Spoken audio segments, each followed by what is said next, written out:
먼저 추수감사주의를 맞이하여서 여러분 개인과 그리고 가정과 일터와 우리가 함께 섬기는 친구교회 그리고 우리 이민사회에 주님의 풍성한 은혜와 긍휼과 자비가 넘치기를 바랍니다. 오늘 추수감사주의를 맞이하여서 우리가 계속해서 하나님의 말씀을 나누고 있는 누가복음 시리즈 이제 101번째입니다. 이제 세 자리 숫자가 되었습니다.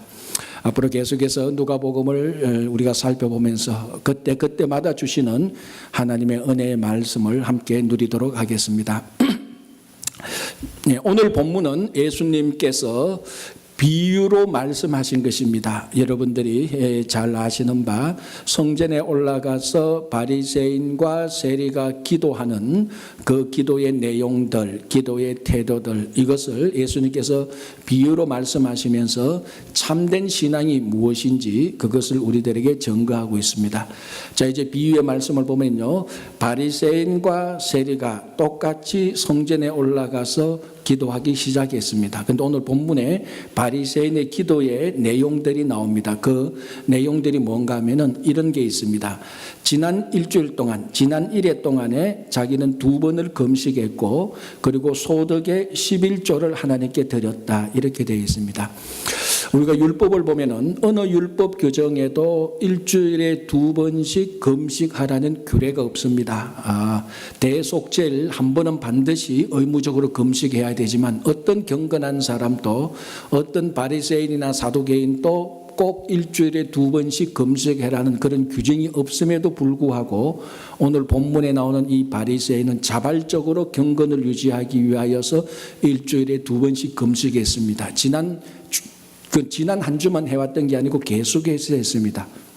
참 대단한 일이죠. 누가 시켰어도 못하는데 자발적으로 하나님 앞에 경건을 유지하기 위해서 매주 2번씩 금식했다. 이 보통 일이 아닙니다. 이런 일들로 인하여서 바리새인들은 그 당시 실제로 많은 이스라엘 백성들한테 존경을 받았던 그런 사람들입니다. 자, 그리고 오늘 본문에 소득의 11조를 드렸다라고 되어 있는데 원문은 보면은 모든 소득의 11조라고 되어 있습니다. 자, 이게 차이가 나죠. 그냥 11조하고 그냥 소득의 11조하고 모든 소득의 11조는 완연하게 차이가 납니다. 율법에 보면요, 곡식과 포도주와 기름의 생산물에 대해서는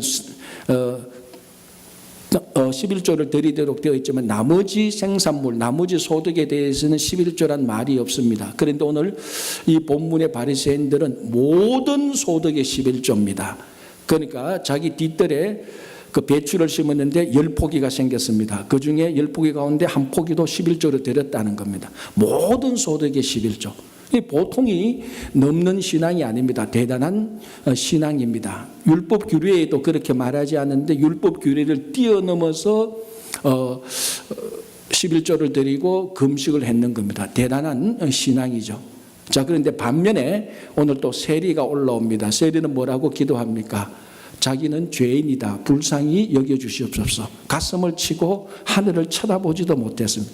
자, 지난 주간에 이 세리가 무슨 일을 했는지는 모르겠지만 분명히 알 수 있는 것은 사람들이 존경할 수 있는 좋아하는 행위를 한 건 아닙니다. 그래서 자기가 가슴을 치면서 통탄을 하고 있었습니다. 자, 여러분들이 보시기에 두 사람 가운데 누가 더 여러분들이 본받을 만한, 존경할 만한 신앙인입니까? 바리새인이라고 말하니까 뭔가 좀 꺼림칙하죠. 우리 시대의 바리새인들은 하도 욕을 많이 얻어먹어가지고 바리새인 그러면 우리 절대로 그래서는 안 돼, 이런 생각이 들 겁니다. 오늘 이 기도한 내용 액면 그대로만 보면은 바리새인은 우리가 생각하는, 우리가 지금 신앙생활을 하는 것보다 훨씬 더 뛰어난 진짜 존경할 만한 신앙인입니다. 그런데 이제 오늘 하나 우리가 주의해서 봐야 될 게 있습니다. 그게 뭔가 하면은 이 세리가 지난 주간에 무엇을 했든지 간에 어떤 잘못을 했는지는 모르겠지만 이 세리가 하나님 앞에 나와서 가슴을 치면서 통탄합니다. 나를 불쌍히 여겨달라. 나는 진짜 죄인이다라는 겁니다. 자, 중동 지방에서 보통 남자들은 가슴을 안 칩니다. 비통한 일이 있어도 대체로 여자들이 가슴을 치고 장례식장에 가도 남자들은 별로 가슴을 안 칩니다. 여자들이 가슴을 칩니다. 남자들이 가슴을 쳤다는 것은 굉장히 비통한 정말 자기 인생이 무너질 법한 그런 사건을 경험했을 때 한 번씩 가슴을 칩니다. 자, 예를 들자면은 누가복음 23장 48절을 보면은 예수님께서 십자가에 달려 돌아가실 때 그 주위에 모였던 사람들이 드디어 예수님께서 진짜로 십자가에서 운명하시는 것을 봤습니다. 십자가에서 얼마나 비참하게 죽으셨습니까? 그걸 다 십자가 주변에 모였던 사람들이 다 바라보고 예수님께서 운명하시니까 그 자리를 떠납니다. 떠날 때 분명히 말합니다. 거기에 모였던 사람들이 가슴을 쳤다라고 말을 합니다. 자기들이 보기에 죄 없이 죽는, 비참하게 죽는 그것을 보면서 너무 가슴이 무너졌어. 우리 말하면 정말로 비통한 가슴이 되는 거죠. 그래서 가슴을 치면서 그 자리를 물러나옵니다. 그 중동에서 한 30년 이상 살았던 유명한 주석가 케네스 베일리라는 사람이 중동에서 살면서 자기가 그 30년을 살면서 남자들이 가슴을 치는 걸 딱 한 번 봤대요. 지금 중동에 사는 남자들이 언제 남자들이 가슴을 쳤던가 보니까 시아파 이슬람교의 창시자였던 후세인이 암살당했을 때 이슬람 교도의 남자들이 자기 종교의 창시자가 죽었는 걸 보고 진짜 비통해하면서 인생이 무너지는 듯한 그런 마음으로 가슴을 쳤다고 말한다. 남자들이. 자, 그렇게 가슴을 쳤던 것이 오늘 본문에 나오는 세리가 하나님 앞에 나가서 가슴을 친 겁니다. 그럼 이 세리가 우리가 생각하기로 내가 그때 그 비즈니스를 안 했었어야 되는데 그래서 내가 그때 주식 투자를 그거 안 해야 되는데 그래서 이번 주에 손해를 봤구나. 그 정도 이게 아니고 우리 자녀를 키우면서 저 자녀가 왜 저렇게 가슴을 치는 정도 이 정도가 아닙니다. 우리는 보통 이 정도만 해도 가슴을 치는데 자기 인생에 있어서 한두 번 정도 인생이 무너지는 듯한 정말 자기의 모든 가치를 두었는데 그 가치가 거짓이 드러난다든지 그 가치가 무너지는 그 순간에 남자가 가슴을 치게 됩니다. 오늘 세리가 바로 그렇게 가슴을 칩니다.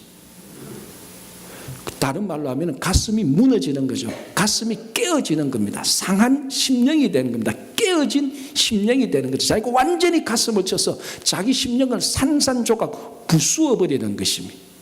이것을 우리가 보통 성경에서 상한 심령, 깨어진 심령 이렇게 말을 합니다. 그런데 참 감사한 것은 하나님께서 이 깨어진 심령, 상한 심령, 통회하는 심령을 한 번도 무시하거나 거절하거나 뿌리친 적이 없습니다. 자, 우리 시편 34편을 한번 볼게요. 제가 찾아서 한번 읽어드리겠습니다. 이렇게 되어 있습니다. 시편 34편 18절이 이렇게 되어 있습니다. 여호와는 마음이 상한 자를 가까이 하시고 충심으로 통회하는 자를 구원하시는도다. 마음이 상한 자, 충심으로 통회한 자를 가까이 하시고 구원하신다 그랬습니다. 이 시편 34편이 누가 지은 시인가 하면은 다윗이 지은 시입니다. 언제 지었는가? 아비멜렉 앞에서 미친 채 하다가 쫓겨나서 지은 시입니다. 이때는 다윗이 사무엘 선지자로부터 기름 부음을 받고 난 이후였습니다. 왕이 될 것이라는 그 표시로 기름 부음을 받았습니다. 언젠가는 다윗이 왕이 될 겁니다. 그런데 1년, 2년 지나도 왕이 되기는커녕 왕이 되는 모든 그런 프로세스로부터 자꾸 멀어집니다. 심지어는 어디까지입니까?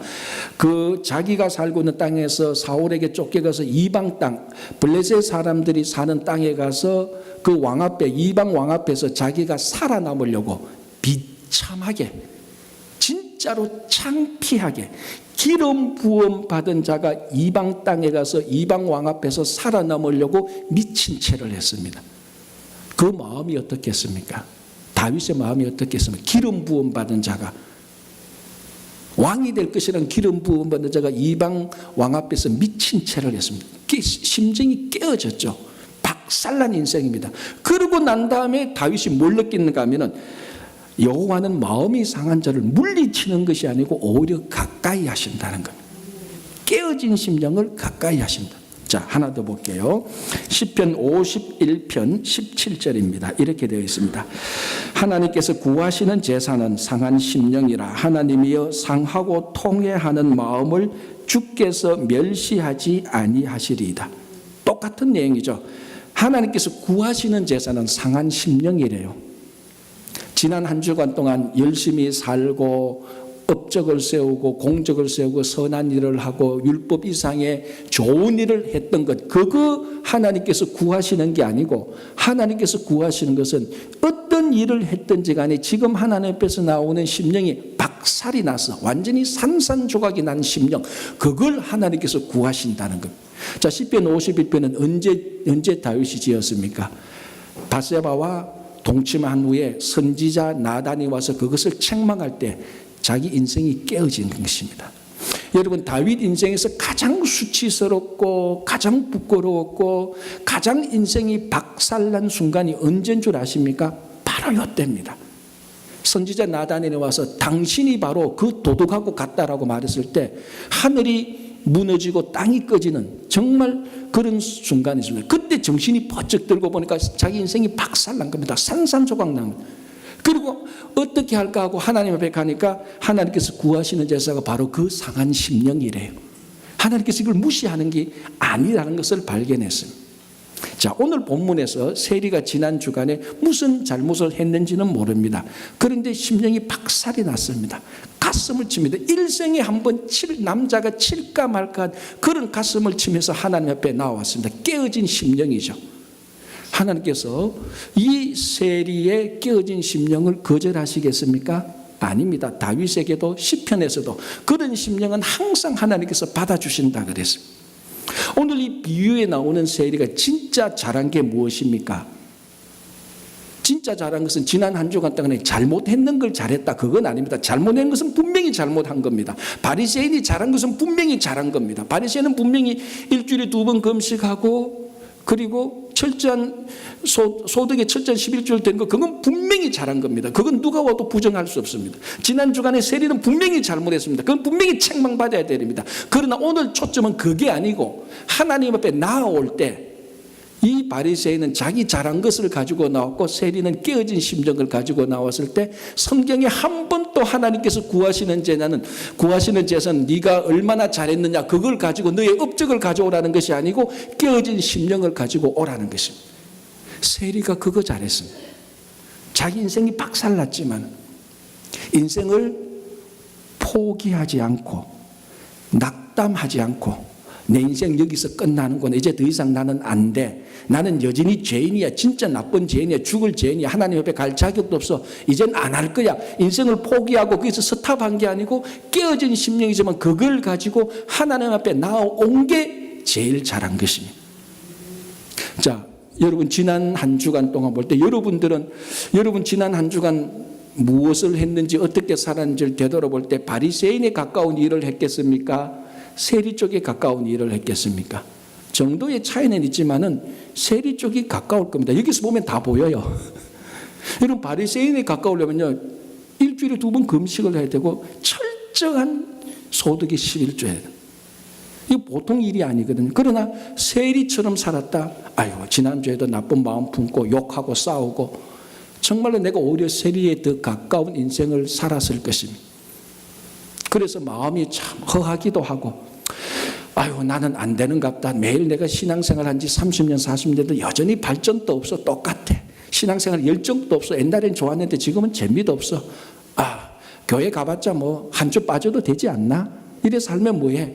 그럼에도 불구하고 여러분들이 그 깨어진 상한 심령을 가지고 온 게 잘한 거라는 것입니다. 하나님께서는 그걸 보신다는 겁니다. 왜 성경 전체를 통해서 하나님께서 깨어진 심령을 좋아하시는 줄 압니까? 깨어진 심령이 되어야 진짜로 자기를 낮출 수가 있습니다. 그래서 오늘 본문의 비유의 목적은 누가 진짜 자기를 낮추는 사람인가, 그거를 말하기 위해서 이 바리새인과 세리의 기도의 비유를 말한 것입니다. 여러분, 천하 없어도 심령이 박살난, 인생이 깨어진 상한 심령은요 아무도 자기를 높이지 못하고 교만하지 않습니다. 그러나 아무리 과거에 잘 나갔던 사람이라 할지라도 지금 인생이 박살나고 심령이 박살났는데 교만한 사람은 없습니다. 자기를 낮추게 됩니다. 하나님께서 그 낮추는 깨어진 심령을 받으셔서 하나님께서 원하시는 모양으로 빚으시기 시작하는 겁니다. 하나님께서 원하시는 모양으로 빚음을 당하기 위해서 깨어지는 게 우선이죠. 그래서 하나님께서 깨어진 심령을 받아들이는 것입니다. 이 이 사람이야말로 전적으로 하나님을 의존하기 때문에 그렇습니다. 자, 여러분, 오늘 교회 안 갈라 그러다가 해봤자 똑같은데 오신 거 정말 잘했습니다. 깨어진 심령을 하나님께서 찾고 계시고 구하고 계셨습니다. 그래서 여러분들의 심령이 깨어진 심령이라면 한탄할 게 아니고 감사하시기 바랍니다. 확실한 것은 깨어진 심령은 하나님과 더 가깝게 갈 찬스가 훨씬 더 많습니다. 아니 100%입니다. 성경은 깨어진 심령을 하나님께서 찾는다고 그랬어요. 그래서 마음이 깨어졌다, 지난 이런 일 때문에 깨어졌다라고 생각하시는 분은 지금 하나님께서 나를 찾으시는구나라고 생각하면 100% 맞습니다.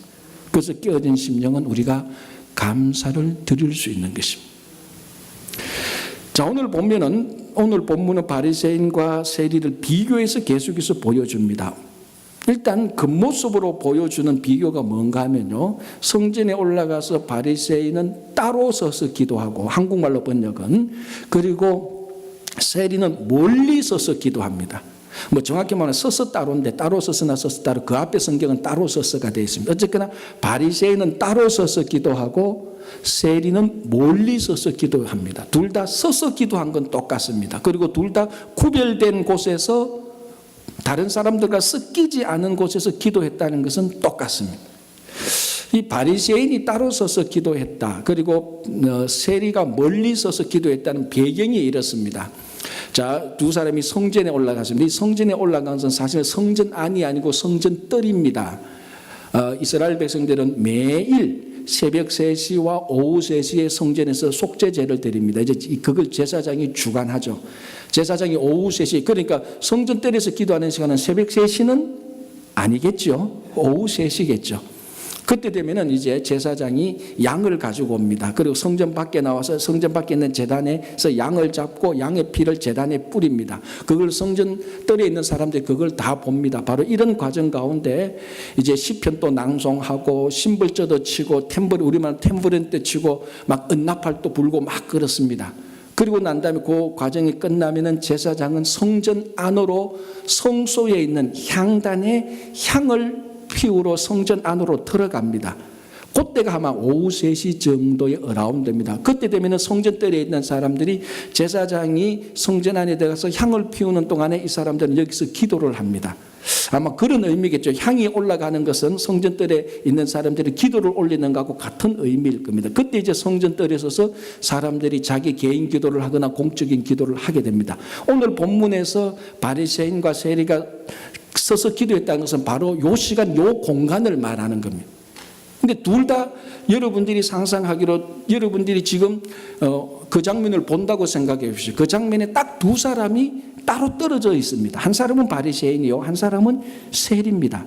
근데 바리새인은 따로 서서, 그리고 세리는 멀리 섰습니다. 이 의미가 뭔가 하면은, 바리새인이 따로 섰다는 것은 두 가지 해석이 있습니다. 첫 번째는 언어적인 해석인데요, 이 따로 서서를 언어적으로 정확히 번역하면 자기 자신에게 기도를 했다는 말. 그리고 우리 한국말하고 굉장히 다른 의미가 되는 거죠. 무슨 말인가 하면은, 내가 지난주에 이런 일을 했어. 참 잘했어. 성전뜰에 서서 자기 자신을 바라보면서 잘했어. 내가 그래도 저 사람들하고는 다르지.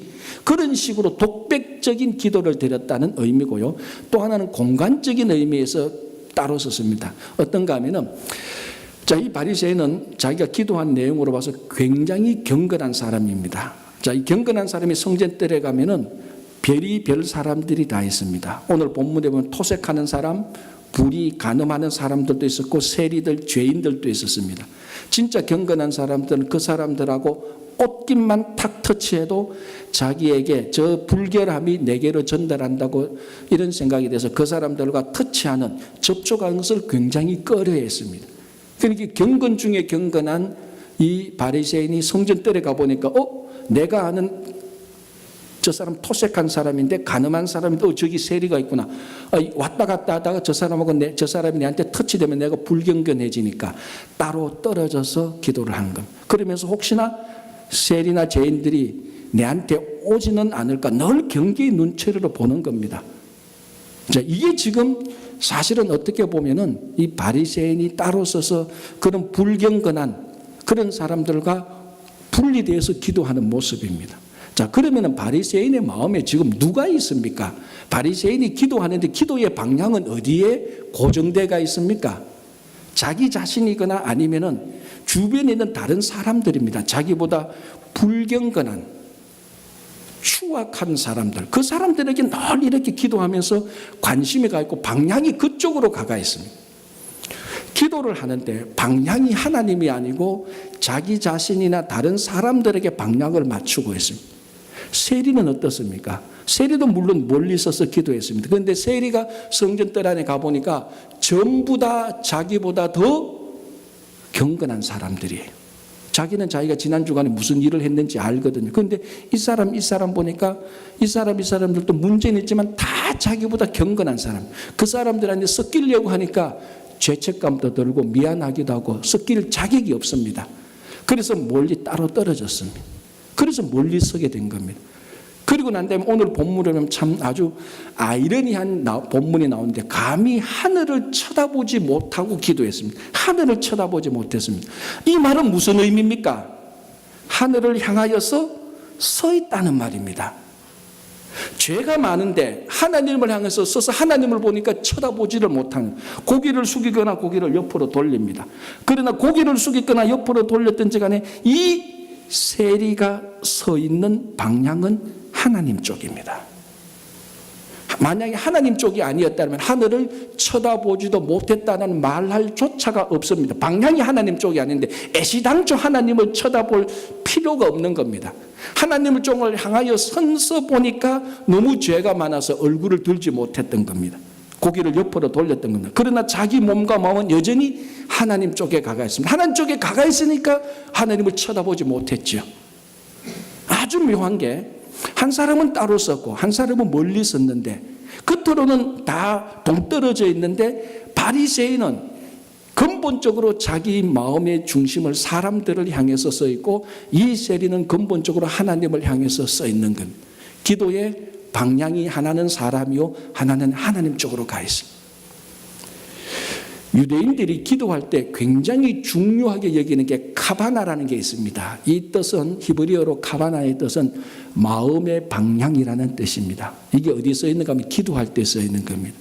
기도할 때 기도자의 마음의 방향이 어느 쪽으로 가 있는가? 어떤 유대인들은 이게 기도의 제일 중요한 요소라고 말합니다.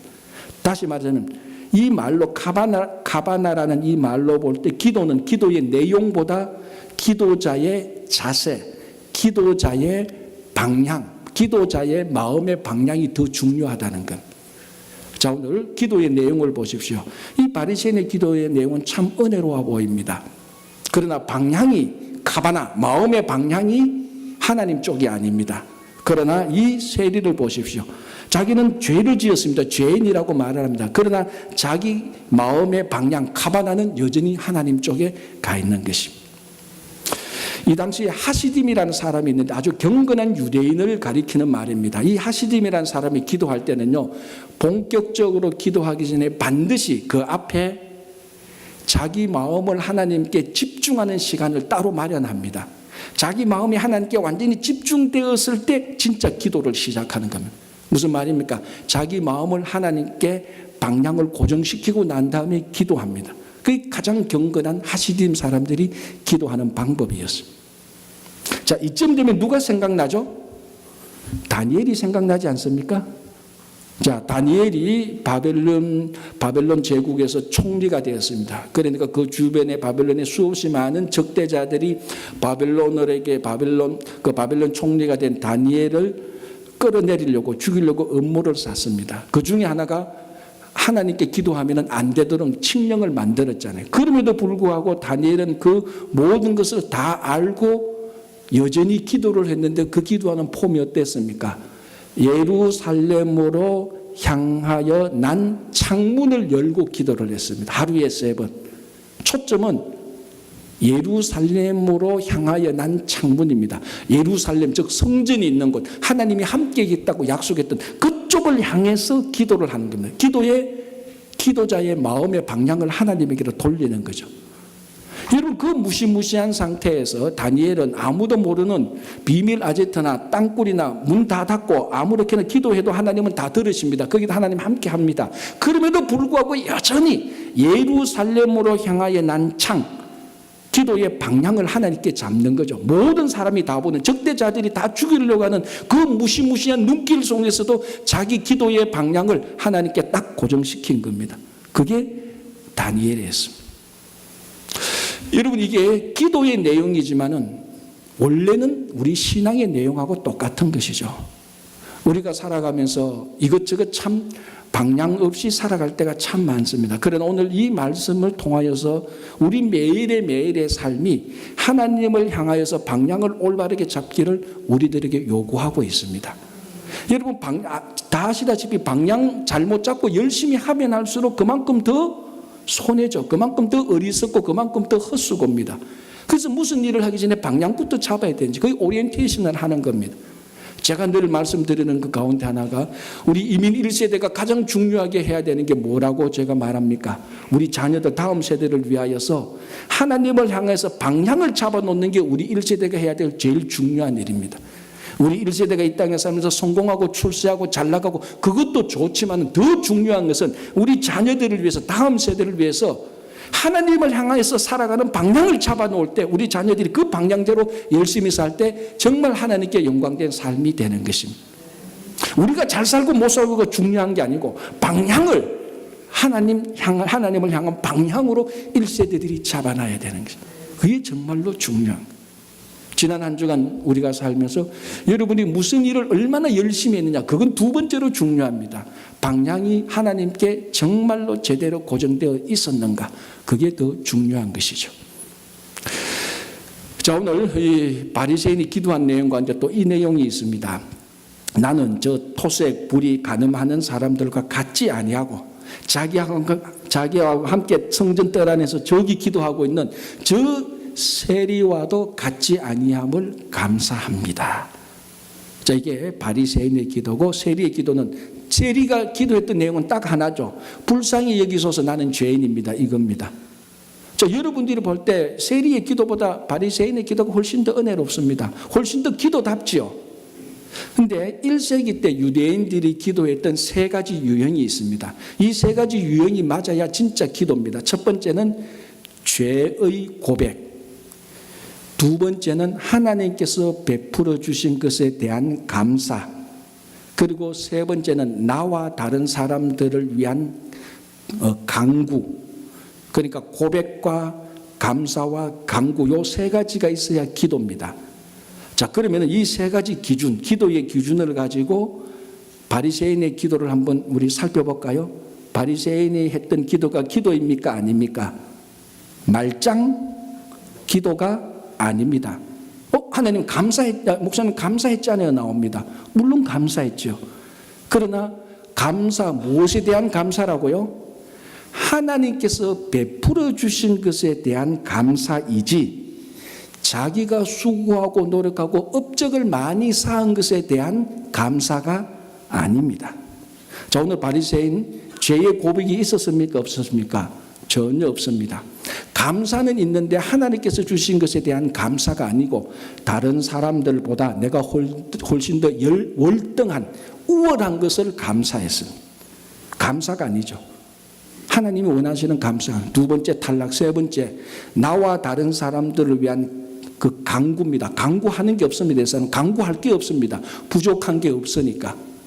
그러니까 바리새인은 성전뜰에 서서 기도하는 폼은 갖추었는데 그 당시 1세기 유대인들이 기도했던 내용을 보면 기도가 아닙니다. 말짱 돌묵입니다. 기도가 아닙니다. 우리가 보기에는 굉장히 은혜로운 것지만 기도가 아니었습니다. 기도를 하지 않았습니다. 아니, 자기는 했다고 하지만 하나님께서 받는 기도는 결코 아니었습니다. 죄의 고백도 없었고 회개도 없었고, 우리말 회개도 없었고, 하나님께 감사도 없었고, 그리고 뭡니까? 강구하는 것도 없습니다. 기도가 아닙니다. 자, 세리를 볼까요? 세리는 첫 번째 죄의 고백이 있었죠. 나는 죄인입니다라고 고백했습니다. 물론 감사는 없었지만 세 번째 강구하는 게 있었습니다. 뭘 강구했습니까? 나를 불쌍히 여기소서. 그러니까 세리가 진짜 제대로 기도한 거고 바리새인은 은혜롭게 기도한 것 같은데 기도를 하지 않았습니다. 딱 하나 감사를 했는데 사실은 이 바리새인이 한 감사는 하나님께서 원하시는 감사가 아닙니다. 이건 감사가 아니고 교만이죠. 세리와 토색과 불이 가늠하는 사람들하고 비교해 보니까 내가 내가 더 우월한 사람이고 더 경건한 사람이고 더 뛰어난 사람이고 그것을 누리는 쾌감이지 하나님께서 받는 감사는 아닙니다. 하나님께서 받는 감사는 하나님께서 주신 것에 대한 감사이죠. 왜 이 바리새인은 근본적으로 이런 우월적 지위를 누리는 쾌감을 감사로 여겼습니까? 딱 하나입니다. 비교였습니다. 그러니까 하나님 앞에 서서 하나님을 향해서 하나님을 보고 감사한 게 아니고 함께 기도를 드리는 다른 사람들을 보면서 토색 불이 가는 저기 있는 세리를 보면서 비교해 보니까 훨씬 더 우월하거든요. 훨씬 더 경건하거든요. 우리말로 하면 그럼 그렇지 이 자리에서 내보다 더 하나님께 경건하고 내보다 더 우리말로 하면 내보다 더 기도하고 내보다 더 말씀 잘하고 내보다 더 금식 잘하는 사람 어디 있어? 하나님 내가 그래도 저 사람들보다 더 열심히 하니까 감사합니다라고 말했습니다. 하나님의 주위에서 그거 기도 아니다라고 말합니다. 감사는 하나님이 베풀어 주신 것에 대한 감사지. 비교하면서 우월적 지위를 누리는 쾌감을 지금 감사로 착각하고 있습니다. 이유는 비교 때문입니다. 여러분 천하 없어도 비교에는 감사가 없습니다. 한 2주 전인가요? 라디오 운전하면서 라디오를 듣는데 한국 방송에 참 재밌는 얘기를 했어요. 어떤 이제 아나운서가 우리 뭐 삼행시, 사행시, 오행시 이런 거 많이 하잖아요. 그 아나운서가 자기가 들었던 이행시 가운데서 가장 절묘했던 이행시가 있었대요. 그러니까 이제 다른 애에서 뭐냐 하니까 비교예요. 비교라는 말로 이행시를 누가 한 것을 가장 듣는데 그게 제일 좋대요. 한번 해볼까요? 제가 들었나 할까요? 자, 비참하거나 교만하거나. 정확하죠? 와 나오죠. 저도 닮아서 와 그랬어요. 비교라는 이 두 단어를 가지고 이렇게 이행시를 잘하는 건 저도 들어본 적 없습니다. 비교하면 비참하거나 교만하거나. 정확합니다. 여러분들 한번 생각해 보십시오. 여러분들 누구하고 비교해 보십시오. 비참해지거나 아니면 교만해집니다. 오늘 이 바리새인은 비교를 했는데 교만해졌습니다. 그걸 자기는 착각으로 자기는 감사로 착각하고 있죠. 비교에는 절대 감사가 없습니다. 한 3, 40년대 더 된 것 같습니다. 한 4, 50년대 우리나라 그 독일에 광부 가고 간호사 갈 때 박정희 그 대통령 때였잖아요. 그때 이제 독일어권에 광부도 가고 이제 간호사를 갔는데 대부분은 그 독일 쪽으로 많이 갔는데 일부 어떤 사람은 오스트리아로 갔습니다. 같은 독일어권이니까 이제 그 중에 어떤 한 사람이 이제 간호사로 갔는데 그래도 그때 해외로 취업하는 간호사 정도였다면은 한국에서 중산층 이상이죠. 최소한 그죠. 중산층 이상의 지위를 누리던 사람이었습니다. 근데 오스트리아 이제 간호사로 갔는데 뭐 우리 이민생활 다 해봐서 알잖아요. 아무리 좋은 이민생활이라도 하늘나라 뺀 이민생활은 다 처음에는 고생합니다. 뭐 언어도 다르고 문화도 다 다르니까. 그래서 이분 또 그 간호사로 갔는데 오스트리아로 갔는데 처음에는 굉장히 고생을 했죠.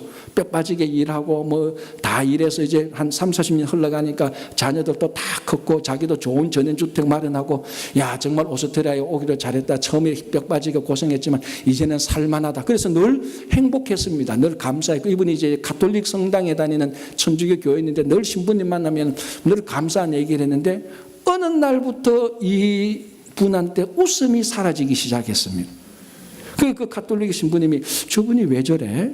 늘 좋고 뭐 하나 불평할 게 없는데 언제부터였는가 하니까 한 번은 한국을 갔다 오더니만 얼굴에 웃음기가 사라지고 늘 근심이 있는 거예요. 그래서 신부님이 안 되겠다 싶어서 그분을 불러서 아니 한국 갔다 온 이후부터 왜 이렇게 웃음이 없고 불평이 있고 원망이 있습니까? 하니까 신부님 제 얘기를 들어보래. 이제 자기가 이제 한국을 모처럼 만에 3, 4년 만에 한국에 나와서 여고 동창생을 만났대요. 동창회를 하는데 갔대요. 아니 동창회는 조심해야 돼요. 근데 가보니까 고등학교 다닐 때 자기보다 훨씬 못생겼고 훨씬 공부도 못했던 애들이 사는 아파트 집값을 보니까 오스트리아에 사는 자기 전원주택보다 2배, 3배가 더 비싼 집에 사는 거예요. 그때부터 시험이 드는 거예요. 나는 오스트리아 가서 말이지 고생을 그렇게 뼈 빠지게 해서 집 샀는데 나 좋은 집이라고 생각했는데 한국 와보니까 아파트 값하고 비교 환율 계산해 보니까 자기 집은 집도 아니에요. 시험이 드는 거예요. 저것들 그때 나오죠. 내보다도 공부 못하고 못생겼는데 남편 잘 만나가지고 이제 그런 소리 나고. 근데 오스트리아 왔는데도 그게 분이 안 풀리는 거예요. 감사가 사라졌어요. 왜 그렇죠? 비교 때문에 딱 하나입니다. 비교입니다. 그런데 사실은요, 한국의 집값은 폭등폭락이 정권 바뀔 때마다 매일 일어나는 거예요. 한국의 부동산 값은 진짜 그 가격이 아니에요. 근데 오스트리아나 이런 안정된 나라는 정권이 바뀌어도 부동산이 뛰지 않습니다. 계속 그 가격으로 계속 유지하잖아요. 그죠? 근데 사실 오스트리아에 살고 있는 그 집 전원주택을 한국에 갖다 놓으면 그 아파트보다 10배나 더 비싼데 비교를 해도 제대로 해야지. 엉뚱하게 비교해가지고 그 전까지 그렇게 줬던 삶의 감사가 다 잃어버렸다는 것을 그 신부님이 얘기하는 걸 들었어요. 비교는 비참하거나 내려가죠. 비교는 비참하거나 교만하거나 둘 중에 하나입니다. 자, 이 오스트리아 간호사로 가신 분은 비참해졌습니다. 오늘 본문에 나오는 바리새인은 교만했어요. 공통점은 다 비교입니다. 우리도 똑같지 않습니까? 진짜 감사는 1세기 유대인이 기도했던 두 번째 유형, 하나님께서 베풀어 주신 것에 대한 감사입니다. 크든 적든 높든 낮든. 어느 목사님이 서울에서 이제 목회를 하는데 할머니라기보다는 그렇고 아줌마라기보다는 그렇고 그 경계선에는 한 분이 교회를 등록하셨어요. 근데 보니까 신앙생활 처음 하시는 분이에요. 그래서 이제 신방을 가보니까 이 삶이 너무나 궁핍한 겁니다. 혼자 사는데 자녀들은 있는데 전혀 도움을 주지 않아요. 한국으로 말하면 기초 이런 아니면 생활수급자 정부로부터 보조받아서 근근히 살아가요. 근근히. 그럼 하루 밥 세 끼 먹는 것도 힘든 거예요. 그래서 이 목사님이 가슴이 참 아팠어요. 그리고 또 허리가 굉장히 안 좋아서 힘든 일을 못 해요. 그래서 목사님이 기도하면서 저분을 어떻게 도울까 생각하는데 마침 자기 교인 가운데 침술원을 하시는 분이 있었대요. 그래서 그분을 만나서 식사를 하면서 우리 교회 한 분이 등록하셨는데 참 생활이 너무 힘들어서 어떻게 이분을 도울 수 있는 방법이 없나 하니까 침술하시는 원장님이 그러면은 자기 병원에 와서 청소를 좀 하면 어떻겠냐. 허리도 아프고 이러니까 매일 청소도 하기도 어렵고 일주일에 한 번이나 두 번 와서 설러덩 청소만 해주시면은 많이는 못 주고 그래도 목사님 부탁이니까 한 번 오실 때마다 한 2만 원, 두 번 오시면 4만 원. 정말 본인 진짜 하루 한두 끼 식사 하루 식사할 정도로 이렇게는 도와줄 수 있다니까 목사님 그래도 그래도 이분이 허리가 아파가 아무 일도 못하니까 그래도 그거라도 하면 좋겠다 해서 목사님이 그 할머니도 아닌 아줌마도 아닌 그분을 찾아가서 얘기하니까 좋대요. 하겠대요. 근데 이분이 이제 가서 일주일에 한 번 몸이 아플 때는 한 번 괜찮을 때 두 번 가서 청소를 해주고 이제 2만 원 또는 4만 원을 받는데 그때부터 헌금을 하기 시작하는 거예요. 목사님이 보면서 목사님이 감사해야 되는데 고민이 들기 시작하는 거예요. 이분이 지금 헌금할 입장이 아닌데 지금 생활도 될똥말똥인데 이거 얼마 받아가지고 헌금하면은 이분이 생활이 될까? 그런데 목사님 입장에서 헌금하는 교회는 헌금하지 말라는 이런 경우를 본 적이 없잖아요. 그래서 이 얘기를 해야 돼 말아야 돼. 저분이 진짜 좀 나중에 돈 좀 생활이 안정되면 지금 못했던 거라도 그때 헌금하면 좋겠는데 진짜 마음이 그런 생각이 드는 거예요. 그런데 어느 날은 이분이 수요일날 딱 오시더만 수요예배를 딱 마치더만 자기 아내한테 화장품 선물을 주고 가는 거예요. 목사님이 더 이상 이거는 안 된다 싶어서 그 다음날 사모님하고 찾아가서 할머니를 찾아서 할머니도 아닌 아줌마도 아닌 처음 이제 예수를 믿는 분이에요. 사실 헌금하는 것까지도 제가 겨우 참았는데 화장품 우리 집에 많이 있어요. 이 사람 화장품 많이 있으니까 이렇게 안 하셔도 돼요. 그리고 말이 나온 김인데 헌금도 나중에 생활이 좀 안정되면 그때 지금 안 했던 것 같이 하고 지금은 생활부터 먼저 챙기세요. 지금 생활이 안 되는 이제 목사님이 하고 싶은 말을 한 거예요. 이게 올바른 카운셀링인지 아닌지 모르겠어요. 어쨌거나 그렇게 얘기를 했어요. 목사가 헌금하지 말라고 하는 카운셀링을 한 거예요. 그러니까 이분이 하는 말이 처음에 설명하니까 목사 양반이라 그래. 그냥 늘 목사 양반. 내가 진짜 고마워서 그래. 진짜 고마워서 교회에 헌금도 하고 사모 양반, 다 양반이에요 사람. 사모 양반에 또 화장품 주고 싶어서 준 거야. 내가 교회 오기 잘했어. 교회 오니까 진짜 목사님 말씀대로 하나님이 내한테 직장도 주고 일도 하고 내가 그래도 한 주에 몇만 원씩 받죠. 나 이거 너무 좋아. 그래서 내가 좋아서 진짜 헌금하고 너무 좋아서 사모님한테 내 화장품 준 거야. 목사 양반 신경 쓰지 마. 내 좋은 대로 할게. 목사님이 어느 얘기를 쓰면서 그 간증 쓴 것을 제가 읽었습니다. 여러분 한번 생각해 보시죠. 이분이 정말로 고마워서 헌금하고 고마워서 사모님한테 화장품 사줬거든요. 만약에 이분이 자기 입장하고 자기가 받는 것을 경로당에 있는 다른 할머니 할아버지하고 비교했다고 생각해 보십시오. 감사가 넘치겠습니까? 절대로 감사 넘치지 않습니다. 누구 김 할머니는 아들이 겨울 되니까 좋은 것도 사줬는데 봄 되니까 효도 여행도 보내주는데 경로당에만 그 얘기 다 듣고 비교하기 시작하면요 자기 일에 무슨 일이 일어나도 감사 없습니다. 이 할머니는 다 안 봅니다. 그래도 교회 가니까 목사 양반 말처럼 하나님께서 이런 거 주네. 고마워서 그래. 이 고마움이 어디서 나옵니까? 비교 안 하니까. 1세기 유대인이 기도했던 것처럼 하나님이 베풀어 주신 것에 대한 감사가 여기에서 일어난 겁니다. 이게 감사죠. 자, 우리는 어떤 감사를 합니까? 많은 경우에 저도 사실 그렇습니다. 솔직히 어떤 목사님 목회하는 거 보면서 아이고 저보다는 내가 좀 나은 것 같아. 아유 다행이야. 아유 하나님 고맙습니다. 솔직히 그래 제 고백이에요. 어떤 사람은 또 저보고 그렇겠죠. 빈 목사보다는 내가 나으니까 자기가 감사할 수도 있겠죠. 만약에 오늘 여러분들이 이 본문을 보면서 아유 다행이네. 나는 이 바리새인하고는 다르네. 그 말을 하면은 바리새인하고 똑같이 되는 겁니다. 우리는 하나님께서 베풀어 주신 것에 대한 감사입니다.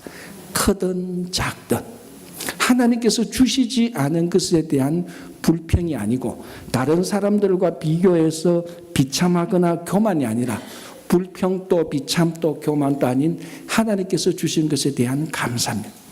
그게 오늘 추수감사주의를 맞이하면서 우리가 다시 회복해야 될 감사입니다.